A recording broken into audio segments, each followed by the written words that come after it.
anxious. Living too much in the past can make you feel sad. The trick is to live in the now. Mindfulness, or awareness, is just a way of spending more time in the present. Practice awareness as you go about your day. Eat and savor every bite. Walk and tune into the movement of your body. Listen to the sounds. What can you hear? Literally, stop and smell the coffee or the roses. By being more aware and mindful, you will find a calmness that comes with living less in your head and more in the here and now. Another mindful moment from News Talk. The Sunday Papers on Off the Ball. Okay, you're very welcome along. So we're reviewing the Sunday Papers. No surprises as to what's on all the front pages, the fallout from last night at the Aviva Stadium. I'll start with the Sunday Times here. Hold it up for you. We're streaming as well on our social channels. If you're just listening on the radio, then you're fine, but we're streaming as well. It's a picture of, who is it? James Collins on their knees. Luxembourg won, Ireland 0. Shock Luxembourg loss leaves Ireland humiliated, and Kenny without a win in first 10 games. There's also a story beneath that about the fact that South African teams are going to be part of the Champions Cup deal, so a new 10-year deal for the Heineken Champions Cup, and the European Challenge Cup has been agreed by all 6 unions involved, and the South African teams will be involved. Next I have the Mail. Just as bad as it looks. A picture of Callum Robinson with his hands on his head. Philip Quinn here. Stephen Kenny's future as manager is under growing scrutiny after lowly Luxembourg inflicted a massive World Cup embarrassment last night. Then I have another picture of, who's this? Looks like Alan Brown. Can't quite tell because he's got his shirt over his head when your look's out. And it certainly is at the moment for Stephen Kenny. Paul O'Hare here. This is the Sunday Mirror. Stephen Kenny believes he still has the FAI's full backing despite a horror show against Minnows Luxembourg. That's not even in question, and I'm not concerned about that at the moment, was what Kenny said on TV last night. I'm sure you saw. The Sun then. If looks could kill, there's lots of LUX in place of looks, as you can imagine if you're just listening on the radio. If looks could kill, picture of Stephen Kenny. Qualifying campaign already dead is the byline there on The Sun. Great picture on the front page of the Sunday Independent. It's Stephen Kenny turning towards, you suspect, the dressing room, or turning back towards the subs bench at some point during that match, hands in his pockets, and the body language just says something good hasn't quite happened there. The headline is rock bottom. Kenny under pressure as dismal Ireland hit new low in shock defeat to Luxembourg. And then Sunday World going especially strong with their headline, looks like Kenny's gone. Ireland boss fighting for his future after catastrophic blow. Stephen Kenny, says Roy Curtis, is fighting for his future after Ireland's World Cup bid was dealt a catastrophic blow. And on we go. That's a flavour of the back pages. Very happy to say Kieran Cunningham, Chief Sportswriter with the Irish Daily Star, is with us. Bernard Jackman as well, former Irish international coach with the Dragons and with Grenoble as well. So let's start with Ireland 0, Luxembourg 1 then. The coverage is everywhere. I'll get your own opinions in a few moments, but I think people out there might be curious to know what's in the papers. For instance, Kieran, what caught my eye, and I didn't see this anywhere else. I saw lots of Stephen Kenny under pressure and his position under scrutiny, but Paul McGrath went one step further, page 68 of the Sunday World. I never like kicking a man when he's down. I was down myself many a day. But I'm sorry, he says, Stephen Kenny, it's time to go. And he goes on to say, Stephen should know if he wants Ireland to play like Barcelona, it'd be useful to have a Xavi and an Iniesta in midfield and a Messi up front. Right now, Ireland haven't got a third cousin twice removed of any of those great players. But we're trying to pass the ball around as though we had players of that class. He says as well, sorry, going with 3 centre-halves in a home match with Luxembourg is just not acceptable. I know Ireland played well in Belgrade last week using that 3-5-2 formation, but it's one thing to go out with that tactic against a strong Serbian outfit on their pitch. It's another thing altogether to do it against Luxembourg at home. So, you know, he's already speculating about the likes of a Neil Lennon. So that's one piece which caught my eye in the Sunday World. What did you go to, Kieran? Where did you spend most of your time this morning? Nothing really jumps out as being radically different to anything else, because I think part of it is because it's a late Saturday kickoff. And I think most writers there went with, would have gone with the mindset that the Serbia performance was quite promising, that this would be a win. It might be that convincing. but that, there was going to be no question over Stephen Kenny's future after it. So in those kind of circumstances, I think the reaction in the next couple of days will be more interesting, and that's where you might have more people echoing the kind of stuff that Paul McGrath had there. Dan has a piece of the Sunday Independent, and Dan McDonnell, and like Dan would be hugely supportive, like a lot of the media are, and with a lot of justification for what Stephen Kenny is trying to do.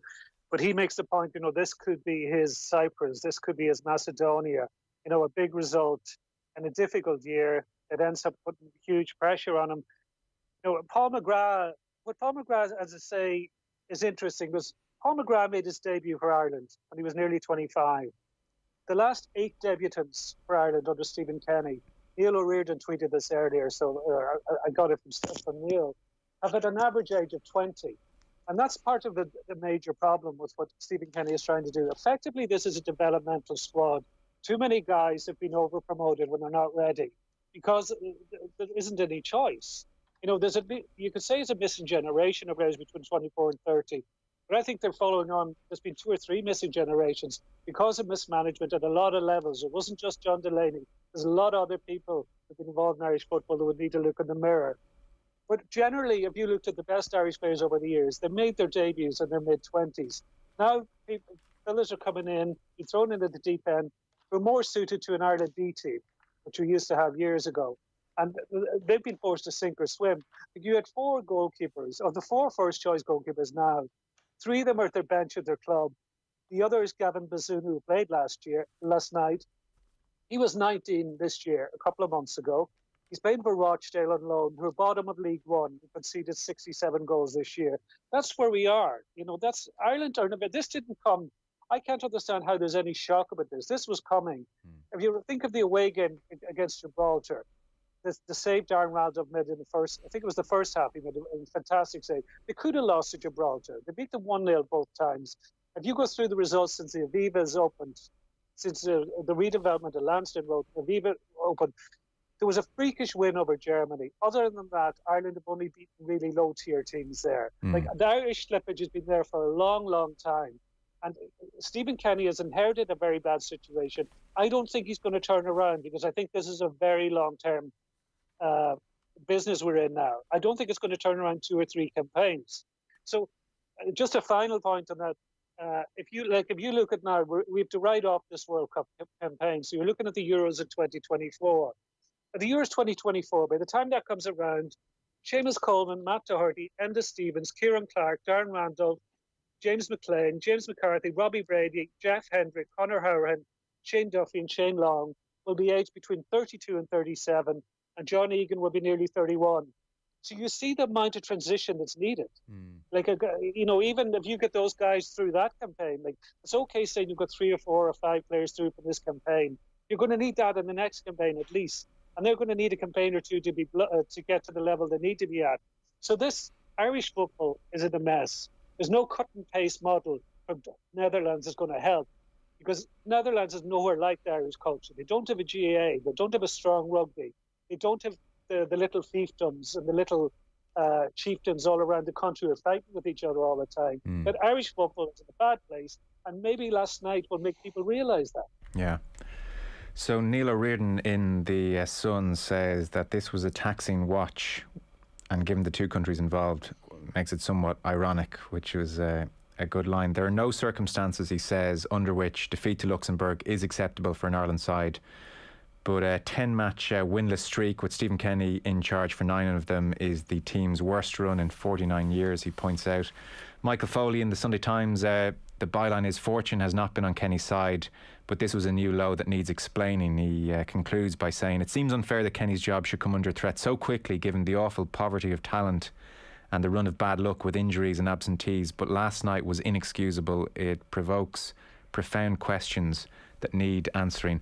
Dan McDonald's piece you referenced, Kieran, the headline in that is fallout from defeat will be brutal for Boss, and he does say Luxembourg's now the stick to beat Stephen Kenny with, a result that leaves a stench which the Ireland boss will find hard to shake off. And he says, things like Knight was favoured to another Derby graduate in midfield, Jeff Hendrick. He says their selection by Kenny was flagged as evidence of trust in youth, but it may be cast in a different light now, a shunning of experience. And then Eamon Sweeney, next to Dan McDonald's piece, starts off by saying, this was the night the dream died. Stephen Kenny may continue to the end of qualifying, but he'll be a lame duck. All the hopes invested in him cannot survive the evidence furnished by one of the worst results in Irish international history. Bernard Jackman, Andy Farrell thought he had problems. Yeah, exactly. I'm the same. I didn't see any real articles that stood out. I suppose Paul Kimmage spoke around, the good old days when all our players were household names, and when I compared, some of the examples he gave to the team sheet for last night, it hits home, how difficult it is for Kenny, and I think we have to understand that the problems in an organisation don't necessarily aren't manifested straight away in terms of the results, but looking at some of the governance issues, I heard Brian Kerr last night talk around our kind of player development structures and processes. That's all catching up on us now. And Stephen Kenny, unfortunately, is in the front line. Now, obviously, we can talk about his philosophy of play and is that overly ambitious for the current talent pool he has. But I think that, you look at some of the things that have happened off the field and his role in that is debatable. But I don't think he has the talent pool. And you could say, maybe it's comparable with Luxembourg, but maybe Luxembourg have less issues off the field and they're a more settled team and maybe there's more cohesion, etc. And I also think he's badly lacking leadership and character in his playing squad as well, which is a tough situation. So he's in the firing line. Interestingly, it's not a soccer article, but David Walsh in the Sunday Times back page, does a little bit of a look at the coaches in the Six Nations and how Gregor Townsend, there's massive pressure to sack him post World Cup when they lost to Japan and didn't qualify, and now he's one of the winning most coaches. 17 victories and 33 tests for Scotland is a very successful record.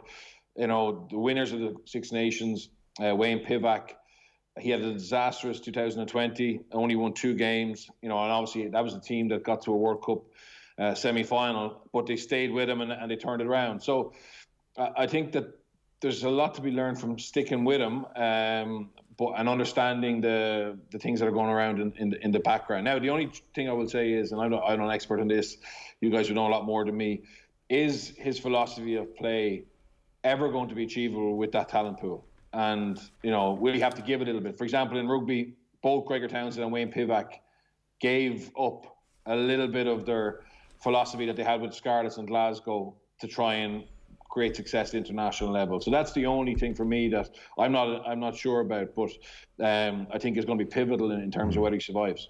I think, Kieran, I'd put it to you, it's a really good question, Bernard. In fact, it's the key question. And it was always the question down the years, under Trapp, under O'Neill, under Keane, are the players good enough? No, they're not, says the manager. Yes, they are, says lots of other people, and they're just not being encouraged to play. They're being encouraged to play now, Kieran, and on the evidence of last night, for instance, when they have to take a game to an opposition, like Serbia, it's about shape and discipline and being organised and trying to, in the odd pocket or breakaway, try and put some passes together. It's a different thing entirely when you're the dominant team at home trying to take the game to an opposition. And last night, you would just have to say too many of those players couldn't do it. And, we'd Kevin Kilban and David Myler on, and they were saying, like, some of the mistakes you see, the basics, they happen sometimes. But, at a certain point, what you do is what you are. Yeah. No, that's a fair point. I listened to what Kevin and David said, and they made a lot of interesting points. I think maybe the argument about the style of play was more valid a few years ago, because these days most of the players play that way at their clubs. Like, this is the way football has gone. There are very few clubs that don't play this way. That's true. Like, watch Luxembourg last night. When they got their goal kicks, they're passing the ball around. The defenders are passing it between themselves and the goalkeeper with inside the box. Like, that is the way football is played now. And if you go, Ireland should go more direct. Ireland don't have David McGoldrick, a big, powerful man who can run channels up front anymore. They don't have John Walters anymore. It's a long, long time since they've Niall Quinn. Yeah. Like, the strikers that have gone through are small and nippy and skillful. You could say there was a striking lack of control in midfield, but you have Josh Cullen and Jason Knight. Like, they're 2 rookies, they're 2 kids. You keep going back to this. They're kids learning their trade at club level, and they've been thrown in, at international level now. And the other thing we often forget is what other countries are doing. Just like Bernard would know this, because Bernard has a lot of experience in coaching. The most radical change in sport over the last 20, 25 years is the coaching revolution.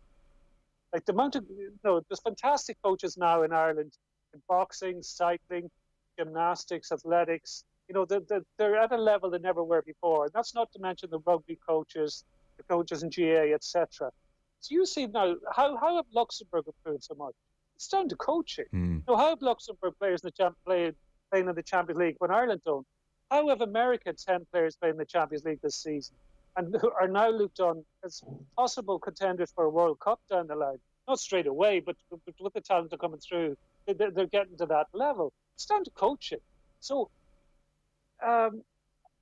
just because Ireland are making steps forward, or Stephen Kenny comes in with a new way of playing and a new coaching philosophy, everybody else has put the effort into coaching as well. Ireland are playing catch up because of neglect over decades, and it's going to be very, very hard to make that up, particularly because the FAI are up to their eyes in debt. We're probably going into a COVID recession. There's not going to be much state funds for sport. And Irish sport across the board needs more funding. It's in a very difficult situation at the moment. So I would be very worried about the future of Irish soccer. Yeah. Paul Kimmage picks up on the theme. The great unknowns now carry our hopes. And I think he flicked over on Wednesday and found himself scratching his head a bit, wondering who some of these players were, because he just hadn't seen very much of them. And he was harking back to the last trip to Serbia. He was there, Belgrade, November 1998. And even just reading this line, you kind of think, my God, did we ever appreciate how good we were for a while? After a 2-0 win against Croatia, I mean, that's not coming around the corner anytime soon. And a 5-0 win against Molde. The first trip on the road for the boys in green was a visit to the Red Star Stadium, a cauldron. Here's the team that started that night in 1998. Shay Given in goal. Gary Breen, Steve Staunton, Dennis Irwin, Kenny Cunningham, Damien Duff, Jason McAteer, Mark Kinsella, Alan McLaughlin, who we wish all the best to, by the way, Alan McLaughlin, Robbie Keane, Niall Quinn. Like, there's just no comparison, and I think... There is, but I would bring up the point, well, there's 2 points on that, Joe. One, bar Shay Given and Robbie Keane, most of those guys... Oh, you're gone. Sorry, we've lost Kieran Cunningham there. We'll get you back. Oh, you're back now, sorry. We last heard you where you said bar Robbie Keane and Damien Duff? Bar 2 or 3 of those. They all made their debuts in the mid to late 20s.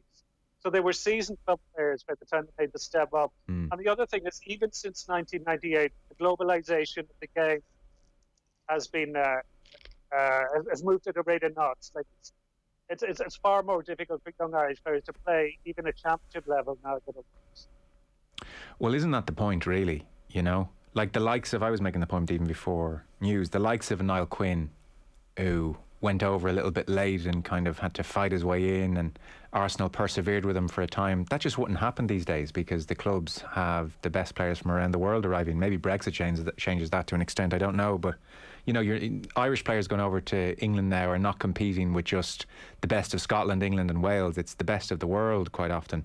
And then at home, as you said, it's a mess. I mean, Miguel Delaney had that piece 6 years ago, which has been doing the rounds again, and it's quite staggering to read it. So in that piece from 6 years ago, basically one very informed source described the Irish system, around the country, all the different leagues, all the different fiefdoms, as you just said, Kieran, as the most dysfunctional, or as dysfunctional as anything he had seen in Europe. I mean, you think about that for a second, as dysfunctional as anything in Europe. There was an FAI employee quoted in that piece from 6 years ago saying, really, we do need a pyramid structure. We do need, if you're, 6 and you're the best player right through to senior level, we do need a proper pyramid structure, not just the ceilings and gaps that there are in the system. And the quote was, why bother? It's a political nightmare. And at that time, the SFAI and the DDSL were at war.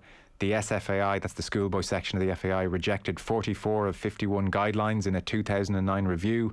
There were still certain leagues around the country, not all of them, which kind of emphasises the point, but certain leagues around the country where the under-12s are still on full-size pitches, full-size goals, going against best practice, and in other pockets they were playing on smaller pitches and smaller goals. And that's the legacy, really, Bernard, isn't it? I mean, here we are 6 years and beyond later. The players we saw on the pitch last night in the main, a lot of them came through that dysfunctional system. And then even in the last couple of years, to add in the problem of debt, we tried to get national leagues in place, and we have got national leagues in place at last, under 13 and under 15 and under 17.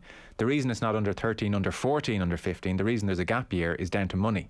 Just can't afford to put on that league. So you've got a bunch of talented players who play a national league under 13, and then 14, I guess it's, well, you better go home to whatever club you played for growing up, play for them for a year, then come back to us at under 15 and play National League again. And then at the end of that season, go back to your local club. I mean, what kid wants to do that? That's no fun at all. So we have a more competitive Premier League academy system than ever. And then we have this mess at home. And so that's why it finished Luxembourg 1, Ireland 0. It's not just down to blame Stephen Kenny. No, and in high performance sport, success leaves clues, but so does failure. And I think if you go through any sport, whether it's boxing or any other high performance sport, if there's not alignment all the way from the top down to the bottom, eventually it will catch up on you. And we obviously now are suffering from the dysfunctional structures and politics that were in place for 10 years. And the odd bit of success at international level papered over those cracks, but eventually you get cut out. And we're in this now. And again, you mentioned some positive changes there, but unless we have structures and systems in place that are world class, like even if we have now, and they only came in 2 years ago, it'll take 5 or 6 years for that to pay off. And I would say again, I mean, you see this international team struggling. Is that going to affect, the next generation? Will they jump into Gaelic football, hurling? Will they go into rugby because it's more attractive? So it might be even harder to get those talented kids to stay in the game because there's more choice now. So, and I don't know if the changes have been made. You mentioned some changes there, but. And I don't think it's all about money. I know money is a factor, but sorry to interrupt. It was the reason given, for instance, that there's no national league at every age grade, that it's every second age grade. So, that's an instance where the mess that the FAI has got itself into has had a real effect on bringing through good players. And that's a disaster. I mean, that's a disaster for the sport, and they need to try and find a way of bridging that gap. If they've actually identified where the gaps are in their system. And they're not filling those because of financial pressures. But we're 50 million in debt. I don't think we have fully, because the government swept in and bailed us out. I'm not sure we have fully grasped what's happened in Irish football over the last decade. The scandal that is, we're 50 million in debt. It's horrific. Yeah, absolutely. But my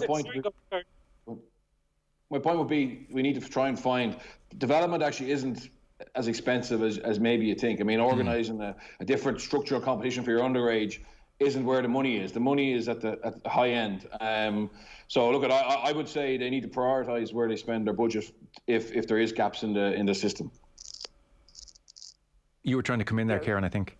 Yeah, Joe, because it's not that long, 2 or 3 years ago, or even less, before the whole John Delaney stories broke, that people were talking about the League of Ireland being the pathway for the future, because the old pathway of going to England and making your name there and then playing for the international team, that was becoming harder and harder for young Irish players. Yeah. But because of all the debt we have now, and because Brian Kerr highlighted this the other night, you can't write off a World Cup campaign because so much depends on it in terms of revenue and sponsors, etc.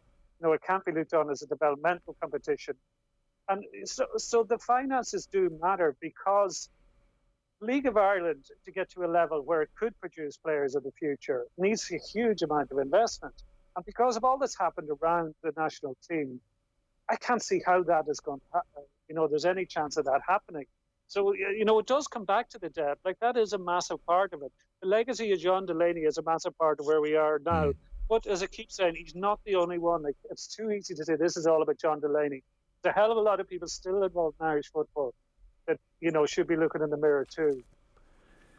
A last point then, Bernard, you've been in that very lonely spot morning after a terrible defeat where everybody's giving out and no one's happy and you're the worst person ever and all that kind of stuff. And I suspect, Stephen Kenny is in the horrors this morning. Shane McGrath, for instance, in the Mail, page 76, Kenny Dream has no future after this nightmare defeat. He says, Whether there will be a tomorrow for the national team as dreamed up by Stephen Kenny is now the question. How the manager recovers from this truly shocking performance and result is difficult to see. He goes on to write at a later point, finding a way back from this will take all of his ideas and his self-belief, but that all supposes that he will be given the time to do so, because a defeat this serious raises critical questions. The difficulty for Kenny is that this project is supposed to be about the style as much as the outcome, and this was an embarrassing failure on both fronts, and that probably captures the difficulty at the moment. For Stephen Kenny, Portugal away is the next game. It's in 6 months. I mean, it's just a tricky, terrible spot, Bernard. What did you learn from being in this kind of a situation? What's the best way to muddle your way through? Yeah, I think you just need to be in a constant, communicate up and communicate down. So, his contacts in the FAI, the people who are in charge of his future, he needs to be close to them, understand what pressure they're under, understand how they feel about his future. And obviously, I would say his coaching staff. And we know there's issues in terms of departures from that. But as a coaching team, they need to be unified. They need to make a plan, readjust the plan maybe, but have an understanding of what's needed over the next 6 months, what work they can do with the players, even though there won't be direct contact with them, to try and get them back believing in themselves, because it's not just the coach's confidence or the manager's confidence that's going to be shot. Those players are going to be shot as well. So he needs to understand, are they willing to roll up their sleeves and stay in the fight? So I think there's going to be a lot. The most important thing is to communicate, as I said, up and down, understand what people are feeling, understand what he's doing well, what he's not doing well, and, try and adjust it so that we go to Portugal with some kind of chance of getting some positives from it. Yeah. And that's the problem, as you said. There's no positives from last night, not a chance to implement a style of play, and obviously the result is horrendous. We know the result I presume the result against Portugal will be difficult. Yeah. But could there be confidence and I suppose positives to be taken from certain aspects of it? Yeah. The word from players is they're really enjoying camp. They really rate what Kenny is trying to do with them, and they're very much still on board. So a same question to you, Kieran. What has he got left? He's got Portugal twice. He has got Serbia at home, Luxembourg away, Azerbaijan twice. I mean, for now, World Cup qualification is gone. It's probably over the next 6 games about signs of progress, still sticking to his ideals, hopefully better patches of football, breaking out some goals, a couple of wins, and enough to say, look, this is a period of transition. And, as Kevin Kilban and David Myler both said before, the ad break there, an international manager really needs 2 campaigns to be judged properly. Yeah, but a big part of the problem is, like the line I heard a few times this night was the only way is up.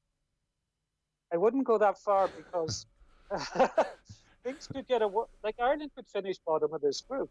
Because, like, Azerbaijan played Portugal last week and only lost by 1-0 to an own goal. Ireland would play Azerbaijan twice. They have to go away to Luxembourg and beat them last night. They have to play Serbia again. They have to play Portugal twice. So can you look at one of those results, say that's a gimme, that's 3 definite points? I can't. So that all has an impact on seeding and for the Euros and other competitions down the line. So at the moment, it's not just damage limitation, it's fight for your lives, because the lower down seeds go, the harder the transition is going to be in the future. So it's a very tough job for Stephen Kenny. I feel sympathy for him, because he will get criticised. He's not completely blameless by any means, of course not. The players and management, the coaching staff have to take it on the chin. But he's taken on a job at probably the worst possible time. It's definitely the worst time in 50 years.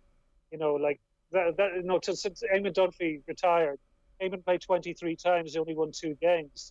So that's how bleak things were back then. But since then, even at the worst times, like Liam Tuohy worked part-time as an ice cream salesman when he was manager, he was still able to beat France at home. Like, this was, to me, the worst result Ireland have ever had. So we're in a very bad position. It's going to be hard, a long, long road back. Gents, we'll take a short break. Sorry, Bernard, do you want to come in briefly? Just last point on this, and it's nothing to do with my bias towards rugby, but if 50 million is going to harm our opportunity to develop the next generation, is there a way we can reduce that by maybe selling our stake in the stadium or whatever? I just think that it's the job of the FAI is to promote football in Ireland, and if that debt is going to stop it long term, they need to look at ways of trying to reduce it. Okay, we'll take a short break. The Sunday Papers on Off the Ball. This week on Future of Work, it's all about the home office. What are the do's and don'ts of handling sensitive documents remotely? And how can you avoid that pesky back pain on your home desk? We're joined by Graham Doyle from the Data Protection Commission and by Dr. Lawrence Woods, the biomechanics specialist and chiropractor, who shares his tips on keeping healthy while working from home. Future of Work. With Jess Kelly and Gavin McLaughlin. Thanks to VHI Healthcare. Listen and subscribe to the podcast now on newstalk.com or on the Newstalk app. Shh, listen.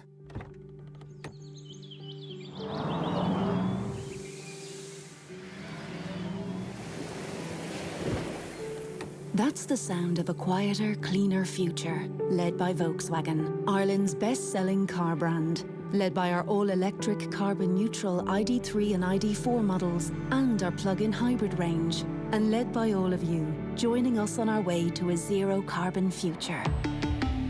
Volkswagen. It's not just that Sammy has lost his home in the conflict. It's not just that everyone he's ever loved is gone and he's been forced to walk hundreds of miles alone to find safety. And most of all, it's not just that Sammy is only 7 years old. Like thousands of children in regions torn apart by conflict, Sammy is living in fear, and it's not just. This Lent, your love can make all the difference. Visit trocra.org or call 1850 408 408. Trocra.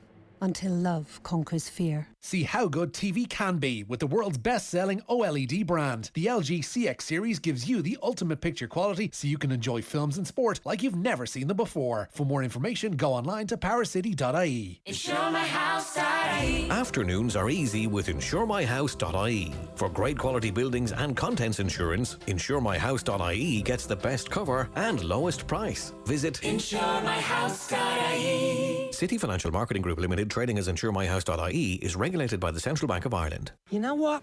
Whoever said that nothing in life is free is wrong. My mate, One Leg Larry, got a free ticket to a crocodile enclosure last year. Although, up until that point, we just called him Larry. It's probably a bad example, but what about your PRSI entitlement at Specsavers? That gives you a free eye test and free glasses from their €69 range. All you have to do is book an appointment. That's something to smile about. Book an appointment or find out more at specsavers.ie. Bargaintown are now delivering our famous range of pocket coil mattresses nationwide. See our brand new website for more details. Bargaintown.ie. Planning to give your office a facelift? Need help optimizing your workspace to meet the new health and safety guidelines? The team at Hunt Office Interiors can help with all of your planning, design and project management requirements. We provide a full range of solutions from office furniture and seating to state-of-the-art glass partitions. With ultra-modern showrooms in City West and Limerick, we'd love to show you what we're made of. To connect with our interiors team, simply email interiors@huntoffice.ie. Serving Ireland's business community for over 21 years. huntoffice.ie.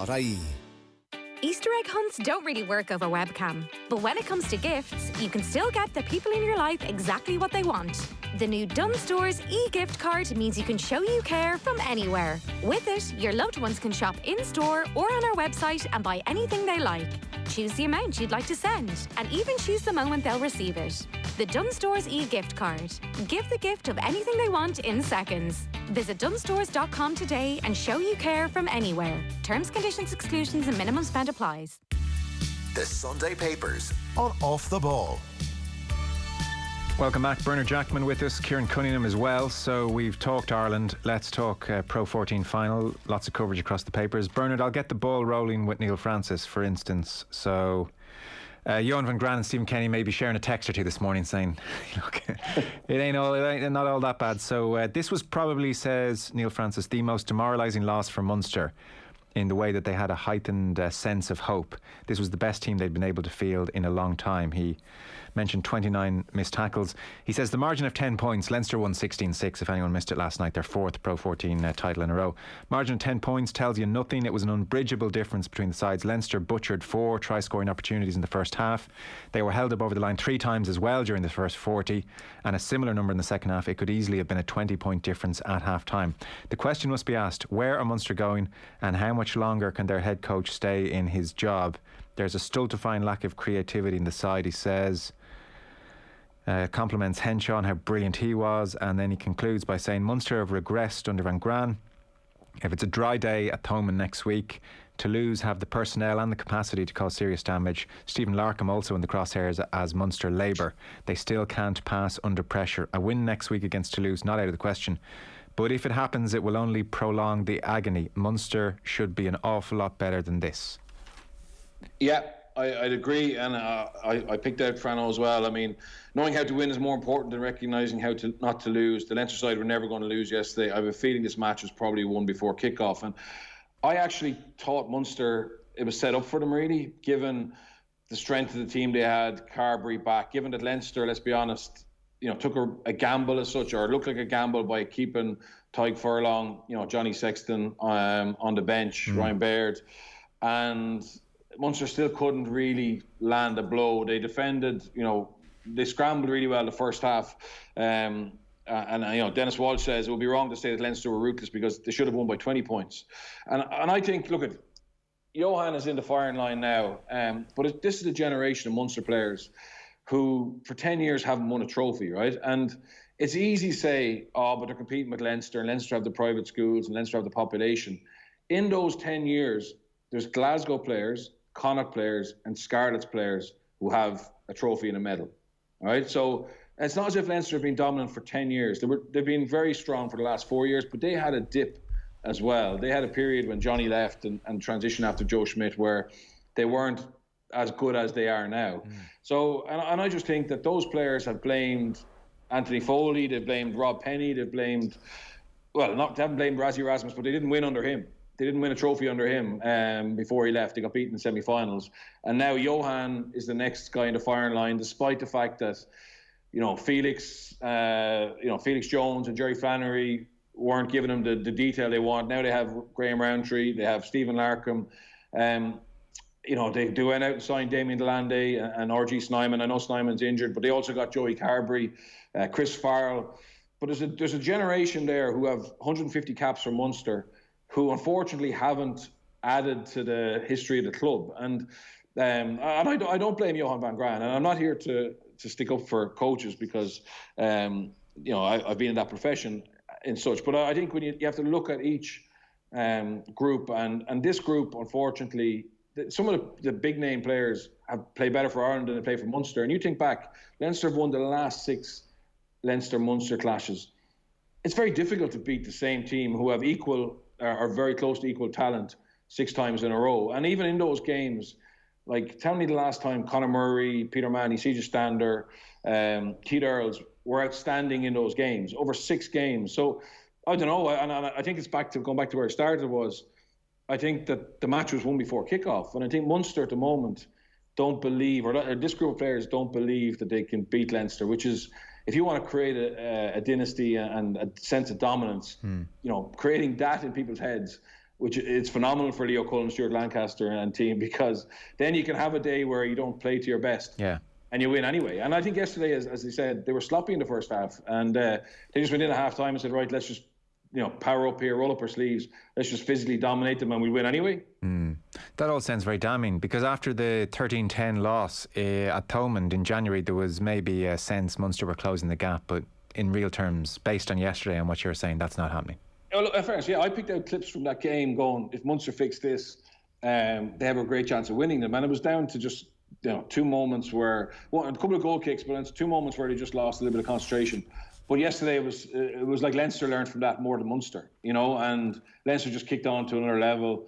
And yeah, it is damning. And I don't mean to, I'm not assassinating people here or whatever, but I just think that, I genuinely felt, Billy Holland's retiring, he's been a great servant. CJ's moving on. Munster seem to have lost what made them special, which was this ability to get the emotional pitch right, okay? And in rugby, and we saw it Ireland, England, and we see it regularly in rugby, that emotion can make up for a lot of inadequacies, tactically, talent-wise, or technically. But unfortunately for Munster, it seems like it's just they have a game plan, and if that doesn't work, well then, it's over. Whereas I think for them to beat Leinster, they need to go a little bit deeper emotionally, to just beat them once, and that changes the whole dynamic of it. But at the moment, it's like their motto is stand up and fight, and I haven't seen a huge amount of that in the games against Leinster for the last 6 occasions. Okay, Kieran, something totally different. Talking Sport is the headline, page 18 of the Sunday Independent. You picked this out. This is Barry Brophy. Barry is a lecturer in communications at UCD, and he's talking about sports punditry, and he has spoken to Eamon Dunphy, Dermot Gilleese and Brian Kerr about what they see as the kernels of good punditry. We enjoy our punditry in this country more than we do the matches, in truth. Yeah, and it's remarkable because the amount of sporting stories in this country that emanate from something a pundit said, and then somebody reacting to what the pundit said, and then somebody else reacting to the pundit. So it's gone on and on. Like, because even last night I noticed people saying, "Oh, I wish the old RT panel were on." What would he say? Because it would be one of the great existential debates that could bring in anything from the rise of neoliberalism to what is Jordan Peterson really on about? Like, God knows what they would have thrown into the mix. But this is interesting because the people he picked were three good people to pick. Because he picked Eamon Dunphy, Dermot Gilleese, and Brian Kerr. And there's just a lot of little nuggets in it that stood out to me. Like there's,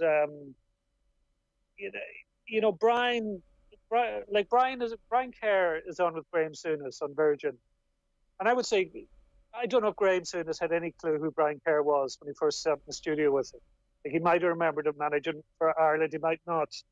But he mentions this, Souness has often said some of the nights we finish, he said to the director, how many people are watching this? This is a really good show. He'd say, with Stato there, he might call me Stato, meaning Brian, and me and your man, it's a good show. And of course, everyone's delighted with that. But I think people behind the scenes could create that atmosphere as well. Like, you know that from TV, it's not just the people front of the house that make the show. It's really, there's so many people that nobody know about that's important. But it's an interesting read because it's a bit different. There's a bit of depth to it, and I can't remember, I'm just trying to find it here, but somebody makes a point, it might be Dermot Gilleese, about how important personality is. Like, it's not just the words of a pundit, but it's how your personality comes across. And like the late Jerry Kieran, there were so many brilliant tributes to him. And have you ever met Jerry? He's such a brilliant, engaging personality. And it came across on TV. And a lot of the pundits now in different sports now are a bit identical to me. There's still some very good ones there, but there's not quite as many strong personalities. And I think it's one of the reasons why Keane has done so well. Even though his punditry can be a bit one note, he's a very distinctive personality, and he's a bit of humour, and that's made him hugely popular. Bernard, I suspect you read this with interest, given you're often being asked questions on TV. What jumped out to you? Just the whole thing about storytelling. And Dunphy, obviously, I listened to Dunphy's podcast depending on the guest, and I think it's excellent. But just the difference between being the interviewer, being the analyst, the whole exercise to enlighten or amuse or to entertain the person switches on. And if you're doing your job well, people have a good experience of eavesdropping in on a good conversation. And then obviously Brian Kerr as well. It just there's a sense that people who are good verbal communicators don't know why they're good verbal communicators. And some people have a gift for it and are able to entertain and engage, and those three, it's a lovely piece. It's fascinating, and it's something that's, I don't think you can go to, well, maybe I need to, but I think you can go to school or college to be an analyst. These people are all just seem to be highly engaging and good communicators. Would you agree with Kieran's sense that these days, in comparison with the halcyon days, as people, I suspect, would regard them, of Dunphy and Giles and Brady and probably, Hook in his heyday and Brent Pope there as well, that it's all just a bit too nice these days? Not enough arguments, not enough tough talk? It's definitely changed. But I think you can't make it up. You're either that personality, the George Hook or the Eamon Dunphy, or you're not. And there's probably less of those in society, less of those in the punditry. People who are willing to go against the grain. So yeah, I think it has changed. It has changed. But I don't think somebody trying to play, like, I think Roy Keane doesn't. He might play up a little bit, but it's part of his personality. I think if you try and go down that route and it's not genuine, it'll become obvious pretty quickly. Kieran, I suspect often you're sighing to yourself and thinking it ain't what it used to be when you're watching the post-match discussions. Yeah, but they had their day. I think they had a good run at it. I think change is good too, but I would always be wary of getting rid of too much knowledge because of somebody's age, and that's where somebody like Dermot Gilleese comes in, because he mentions the time he was on the paper review ran the Irish Open 3 years ago, and he was talking about the poor scoring of the Irish players. And he mentions Rory deciding on the tee that he was going to take his driver out and overpower the golf course. Now, Jack Nicklaus came over to play the Open Championship for the first time in 1962 in Troon, and Joe Carr told me that he consulted with Joe and talked with him about how you should actually play a links. What was the difference between it and the target courses that Nicklaus was used to in the States? So he brings that in. He brings Christy O'Connor in as well. And that's Dermot naturally remembering something from his experience, and stories that it's not, he didn't do his homework beforehand and think, oh, that's a good story. I'm going to tell Joe Molloy about Jack Nicklaus and Joe Carr and bring in Christy O'Connor. It's just an organic thing because knowledge, you do accumulate knowledge over the years. And I think often older pundits have that naturally. And things that have a relevance, even though they mightn't have played 20, 30, 40 years ago, that in a way, you have to be a bit careful when you're changing up panels, that you're not bringing somebody in just because they're younger, just because they've played more recently. Yeah, it's well worth the read. And actually, you mentioned Dermot Gleeson. He's a great piece, two great pieces. One on Ian Woosnam, which I really enjoyed, and he was just talking about how Woosnam held up a few promises to come over and play in Ireland after he won the major at Augusta back in '91, and there's a nice few bits of colour in there, which is worth checking out. But also, he's been talking to Pete Cowan, or he's got some quotes from Pete Cowan, who's taken over as Rory's coach. Michael Bannon not fired, I should add, but Pete Cowan added to the team. And there's such an insightful quote from Pete Cowan, really interesting on the balance to strike with McIlroy. I'll just mention to you. Rory, he says to Dermot Gleeson, is probably the most talented hand-to-eye coordinated player you'll ever see. He's brilliant, absolutely brilliant. That's why he can win by 10 shots, because he's so far ahead of the rest. Most of the top guys are hand-eye coordinated, but Rory's just better than the rest at doing it. By definition, however, this has to be inconsistent. One week it's brilliant, the next week not so good. To achieve consistency, the necessary technique would almost take something away. Too much technical stuff would diminish his remarkable talent. End quote. As Dermot says, this is the balance Cowan will be attempting to strike. It's brilliantly put, really insightful. It's on page 16 of the Sunday Independent if you want to check it out. Bernard, something you picked out then, the Mail and Nick Harris in particular have done a lot of great pieces on the British cycling situation. I know people are a bit fed up with this, right? I know they are, from texting the Team Sky stuff, Dave Brailsford. But this is genuinely a striking story. So it would seem that UK anti-doping, UKAD, are now under investigation by WADA, the World Anti-Doping Agency. So the headline is, The Dodgy Drug Sample, the Private Tip-Off, the Secret Tests, How British Drug Busters Allowed Their Olympians Avoid Crucial Doping Probe. And this is genuinely serious. And Nick Harris, he starts by remembering the summer of 2012, a triumph for British sport, 65 medals for Team GB, their best performance in 104 years, 19 of them gold. Of those 19 goals, 12 came from a single sport, cycling. 12 medals in total, 8 goals. Team GB riders won 8 gold medals, 12 in total. 7 world records. So this was, I was there, I remember British cycling. It was shortly after they won the Tour de France as well, Bradley Wiggins had, and it was just top of the world. So basically, Mail and Sunday have discovered that in the run-up to 2012, British cycling had been allowed by UKAD to conduct their own secret internal doping probe. So what seems to have happened here is that a test was returned by one of their riders, which showed a high level of nandrolone.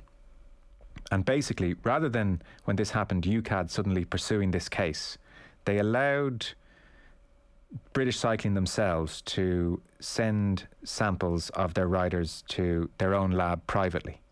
So basically, this sample was returned by one member of a high-profile group of British riders, and then a small group were asked by British Cycling to submit private follow-up urine screenings. The Mail of Sunday knows the identities of these riders who were screened, contacted them for comment.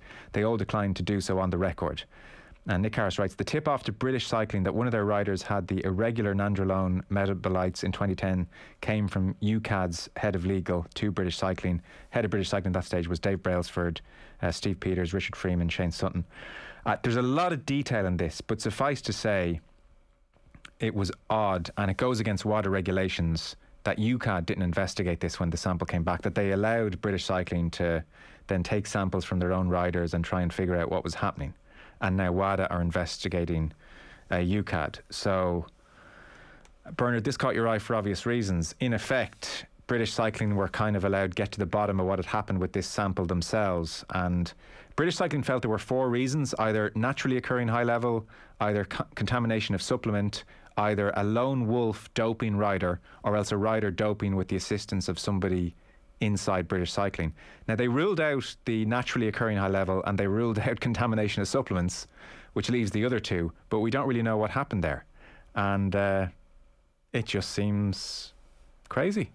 Yeah, look, I think, you know, from this side of the world, you know, we've read about the Chinese, the Russians, and the Kenyans, and the possible cover up there. But this looks like it's very damning for UK sport, to be honest. And you know, WADA are commonly perceived to delve into the affairs only of rogue anti-doping organisations such as Russia, which is notoriously central to the country's state-sponsored doping and cover-up. So.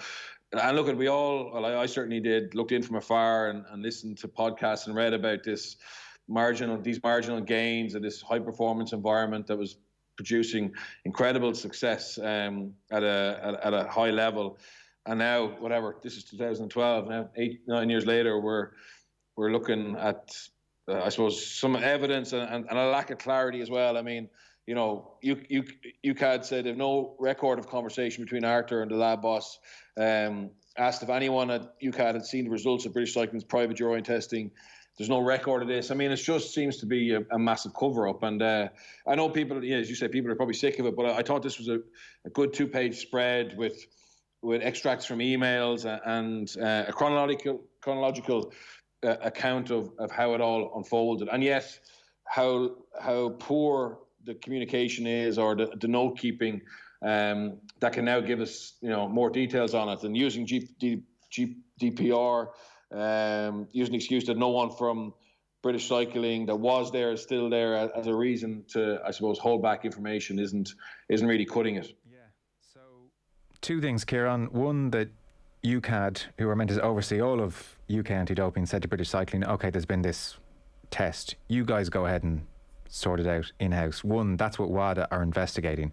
And then as for British Cycling, who went off and sorted them out themselves, the Mail on Sunday asked them that once they had ruled out the fact that it was, you know, naturally occurring high level of nandrolone, or that supplement had been contaminated, leaving the other 2 options of lone wolf doping alone, or else a rider doping with the insistence of somebody.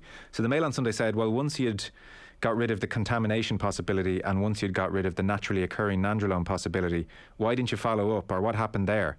So a spokesperson for British Cycling has said this week, none of the people relevant to your inquiry now work for British Cycling. This makes it difficult to check any of the information you have sent, particularly given the events are from a decade ago. So we're not going to be able to help you out in time for your deadline, in effect. Yeah. Like, I was at that Olympics as well, and of the 5 Olympics I've been to, it was probably the most enjoyable, Joe. Right. And part of it, like, it was very enjoyable from an Irish point of view. There was a fair amount of success, but also you did kind of get caught up in the UK story. Like, there was great atmosphere at the events. They did very well. They ended up 3rd in the medal table. But from what we've learned since, it might well have been the dirtiest Olympics of all. Like, if you take the women's 1500 metre final as an example, 4 of the athletes have since been banned for doping. The athlete with the gold medal now originally came 3rd. So, and that was just repeated across the board in many, many events. And now what's coming out around cycling and UKAD's role does make you wonder, was it just cycling? Because it wasn't that long since the UK had a disastrous result at the Olympics. Like, they really made a huge leap forward in the space of 5 or 6 years. And you'd have to wonder now, the more you hear about it, questions were raised around Mo Farah and the connections he had. You know, is there more stuff going to come out? Is Nick Harris or somebody else going to unearth more stuff? And the excuse that it was nine years ago is pathetic. You know, that we can't really answer the question because it's 9 years ago. It is the Olympic Games. You know, it's a major sport. They had major success. Of course, you can investigate. Yeah. Well, there we are. So we'll see what the fallout is from that over the next couple of days. Fellas, we're out of time. Bernard Jackman, thanks to you. Much appreciated. Kieran Cunningham, my thanks to you as well from the Irish Daily Star. And Kieran, you wrote a brilliant piece about the passing of your brother 25 years ago. I know you were talking to Miriam O'Callaghan this morning. I was listening on the way in. A brilliant interview. So people can check your Twitter feed and they'll find a link to the piece. It's well worth checking out. I suspect not easy to write, but I'm sure you're very heartened by the response.